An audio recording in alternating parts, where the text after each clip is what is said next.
আজকে আমাদের ফ্লপি অমলেটের প্রিপারেশনে থাকছে কিছু ব্রোকলি, অল্প ক্যাপসিকাম, তার সাথে থাকছে পেঁয়াজ কুচি আর লঙ্কা কুচি, আর তার সাথে দুটো ডিম। আমরা দুটো ডিম নিয়েই বানাচ্ছি। চলুন তাহলে শুরু করা যাক। প্রথমে দুটো ডিমের আমরা শুধু সাদা পোর্শনটা একটা জায়গায় এবং ইয়েলো পোর্শনটা আরেকটা জায়গায় নিয়ে নিচ্ছি।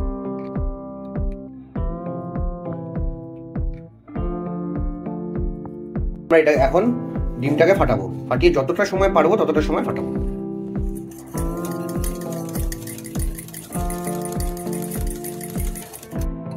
প্যান আমাদের বসে গেছে, ব্যাটার আমাদের রেডি। চলুন তাহলে এখন তাড়াতাড়ি গরম হয় আর আমাদের ফ্লপি অমলেট হবে। সবাইকে বলি, যতই মানে ডিমটাকে ফাটানো হবে, যত বেশি ফেনা হবে তত বেশি ফ্লপি হবে। এটাই মেন কনসেপ্ট। দিয়ে দিচ্ছি ব্যাটারটা, আমরা ঢাকা দিয়ে দিচ্ছি একটুক্ষণ। পরিমাণ মতন আমরা লবণ দিয়ে দিচ্ছি, গোলমরিচের গুঁড়া দিয়ে দিলাম। এবার আমরা যে পেঁয়াজ কুচি রেখেছিলাম সেগুলো দিয়ে নিচ্ছি।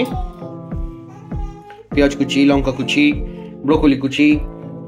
ব্রোকলি শীতকাল বলে ব্রোকলি আমরা ইউজ করছি, অন্য সময় তো ব্রোকলি পাওয়া যায় না সাধারণত।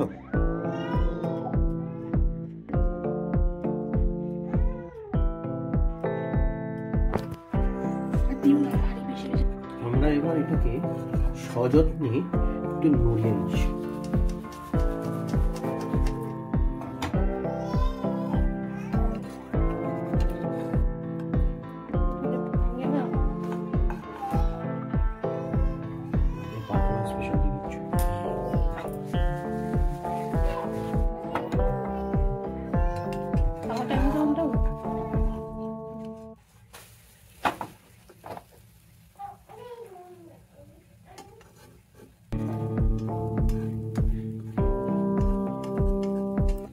আমরা সাদা তেল ইউজ করছি কারণ আমরা হেলদি খাবো বলে, ঠিক আছে?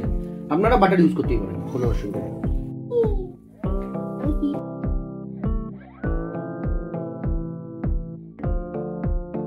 এই হচ্ছে আমাদের floppy omelette ready. Floppy omelette with একটু পেঁয়াজ কুচি আর চিলি সস। এনজয় করুন ঠান্ডাটাকে, সাথে ফ্লপি অমলেট। ঠিক আছে, চলুন টাটা বাই বাই।